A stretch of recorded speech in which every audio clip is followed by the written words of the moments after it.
नमस्कार मित्रांनो, आज आपण स्टरलायझेशन, डिसइन्फेक्शन आणि अँटीमायक्रोबियल एजंट्स याविषयी माहिती पाहणार आहोत। आपण आपल्या रोजच्या जीवनात सुद्धा सॅनिटायझेशन, डिसइन्फेक्शन, स्टेरिलायझेशन, अँटीसेप्टिक्स हे शब्द ऐकत असतो। मग यात नेमका फरक काय आहे? स्टेरिलायझेशन आणि डिसइन्फेक्शन या दोन्हीत फरक काय आहे याविषयी आपण आज माहिती पाहू। यामध्ये आज आपण स्टेरिलायझेशनची डेफिनेशन, डिसइन्फेक्शनची डेफिनेशन, वेगवेगळ्या पद्धती, तसेच अँटीमायक्रोबियल एजंट्सचे मेकॅनिझम किंवा ते कशा पद्धतीने काम करतात ते आपण आज पाहणार आहोत। आणि अँटीमायक्रोबियल एजंट्स कोणकोणते आहेत याविषयी पण आपण आज माहिती घेणार आहोत।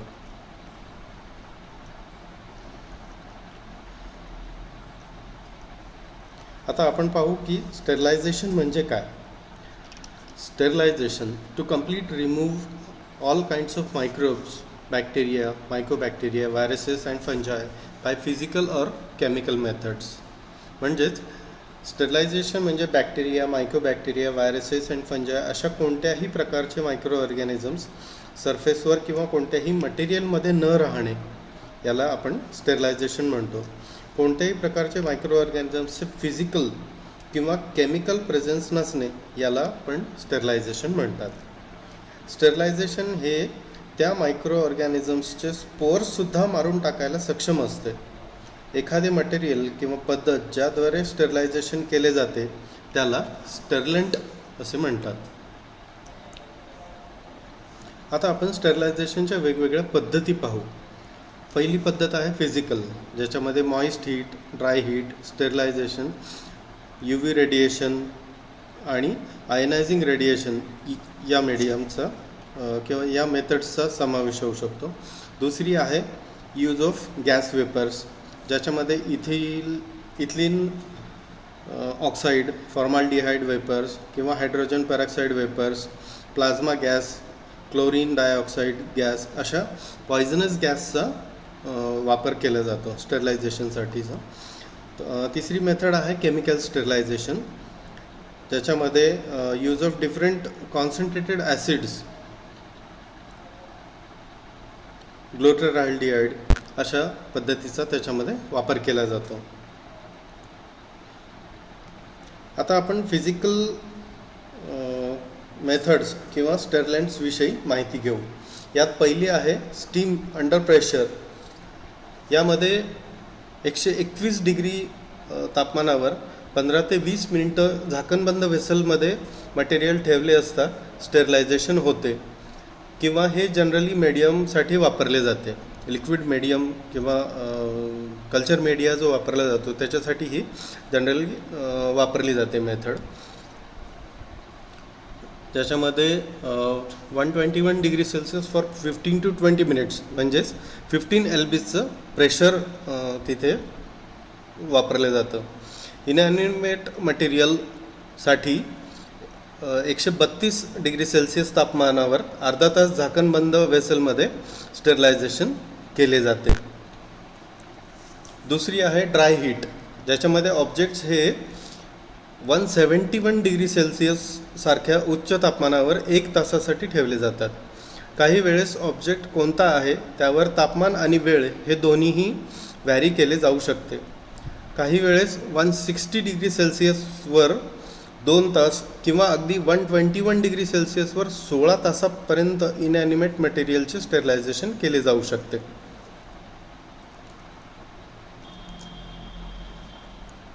तिसरी पद्धत आहे फिल्ट्रेशन। यामध्ये 0.22 ते 0.45 मायक्रोमीटरची पोअर साईज असलेल्या हेपा फिल्टर्सचा वापर केला जातो। ही मेथड शक्यतो हवा म्हणजे एअरसाठी वापरली जाते। पुढची पद्धत आहे UV रेडिएशन। यामध्ये ऑब्जेक्ट्सला 254 नॅनोमीटर वेव्हलेंथला म्हणजेच UV रेडिएशनला वेगवेगळ्या वेळासाठी एक्सपोज केले जाते।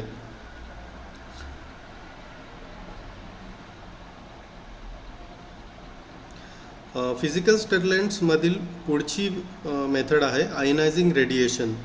यामध्ये ऑब्जेक्ट्सला मायक्रोवेव्ह किंवा गॅमा रेडिएशनला एक्सपोज केले जाते.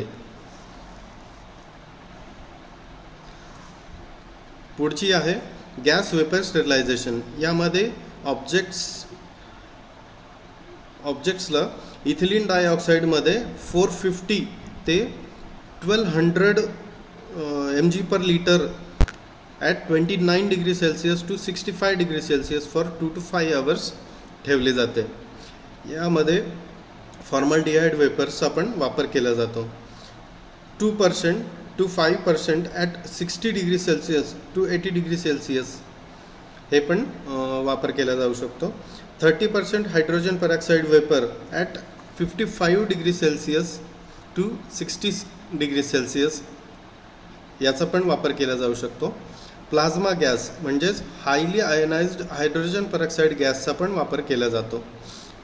क्लोरीन डायऑक्साईड गॅस याचा पण वापर स्टरलँट म्हणून वापर केलेला आढळतो.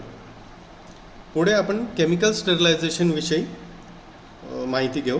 यामध्ये विविध केमिकल्सचा वापर केला जातो, जसे 0.2% पॅरासिटिक ॲसिड किंवा 2% ग्लुटाराल्डिहाइड अशी केमिकल्स स्टरलँट म्हणून वापरली जातात.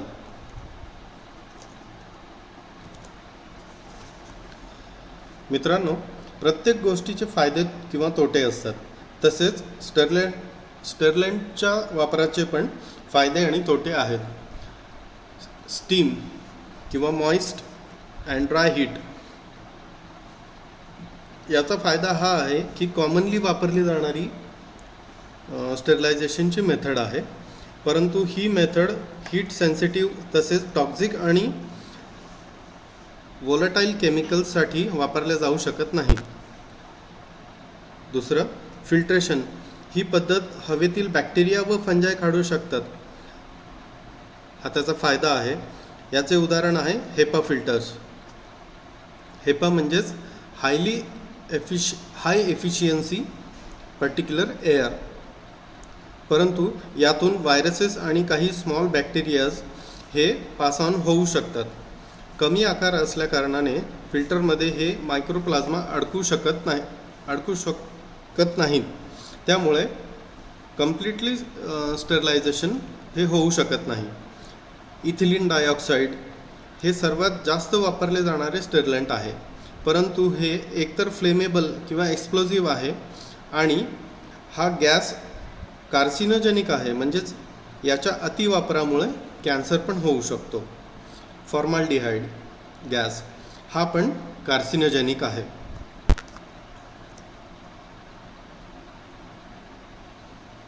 प्लाझ्मा गॅस हा विषारी बाय प्रॉडक्ट्स तयार करत नाही आणि इथिलीन ऑक्साईडला बऱ्याच ॲप्लिकेशन्समध्ये रिप्लेस करू शकतो. परंतु जे मटेरियल ॲब्सॉर्प्शन करतात किंवा हायड्रोजन पेरॉक्साईडसोबत रिॲक्ट करतात अशा मटेरियलसोबत प्लाझ्मा गॅस वापरलेच चांगले नाही. पॅरासिटिक ॲसिड हे चांगले ऑक्सिडायझिंग एजंट आहे, तसेच याचे एंड प्रॉडक्ट नॉन टॉक्सिक म्हणजेच बिनविषारी आहेत. ग्लुटाराल्डिहाइड हे वापरणे सेफ नाही आहे. आता आपण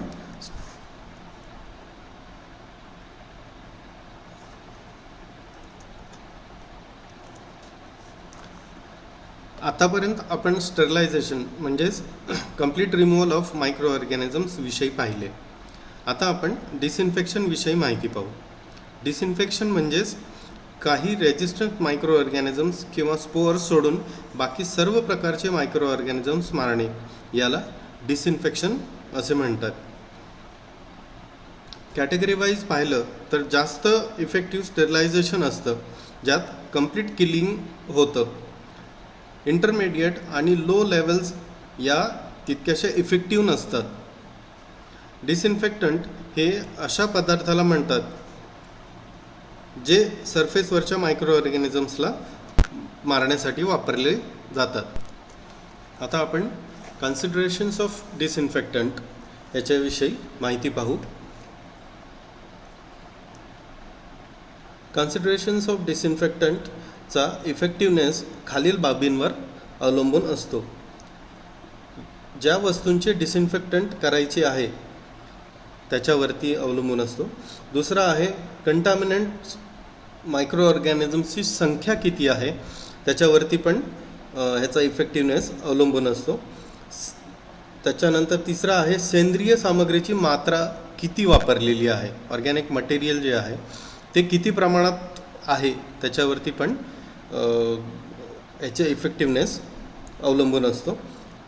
चौथा पॉईंट आहे टाईप ऑफ कॉन्सन्ट्रेशन ऑफ डिसइन्फेक्टंट्स, म्हणजेच डिसइन्फेक्टंट किती प्रकारे आणि कोणतं वापरलेलं आहे त्याच्यावरती पण त्याचा इफेक्टिव्हनेस अवलंबून असतो.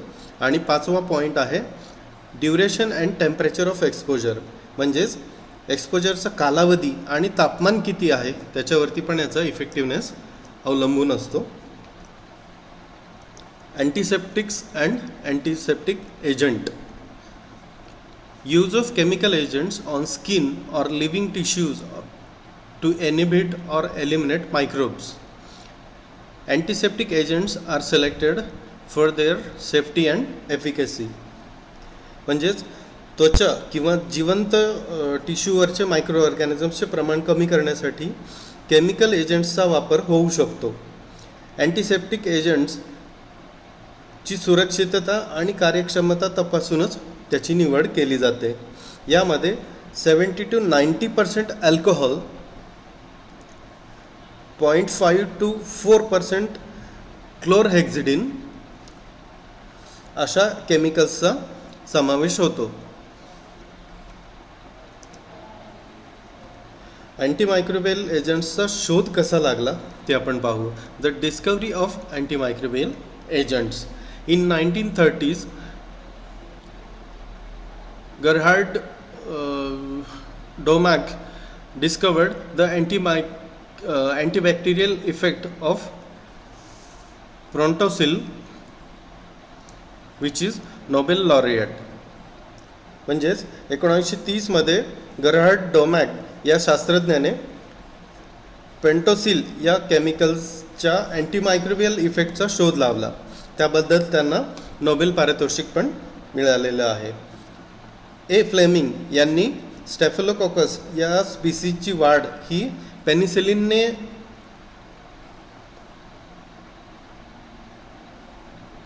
रोखली जाऊ शकते याचा शोध लावला होता. पहिले अँटीबायोटिक पेनिसिलिनचा शोध 1945 मध्ये लागला, ज्यासाठी नोबेल पारितोषिक दिलं गेलं होतं. स्ट्रेप्टोमायसिन, टेट्रासायक्लिन्स आणि दुसऱ्या अँटीबायोटिक्स नंतर डेव्हलप केल्या गेल्या, ज्यामुळे इन्फेक्शियस डिसीजची ट्रीटमेंट करणं सोपं झालं. त्याच्यानंतर आपण modes of action of antimicrobial agents हे आपण पाहणार आहोत. अँटीमायक्रोबियल एजंट्स हे बॅक्टेरियल सेल्सवर नेमके कशा पद्धतीने काम करतात त्याविषयी आपण माहिती पाहणार आहोत. एक आहे DNA चे नुकसान करणे, म्हणजे damage to DNA. Formation of pyrimidine dimer by UV irradiation, single or double stranded DNA break by ionizing irradiation, DNA reactive chemicals, example alkylating agents. त्याच्यानंतर प्रोटीन डिनॅचरेशन.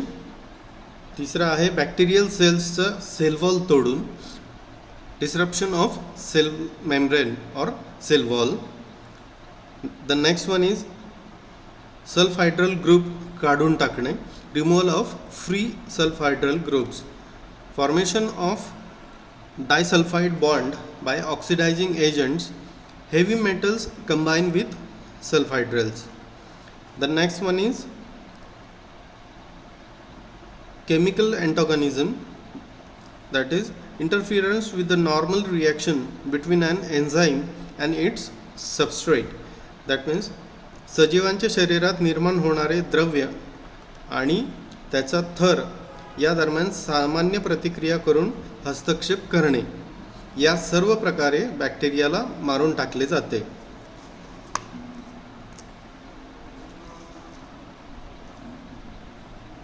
ह्या काही डेफिनेशन्स दिलेल्या आहेत,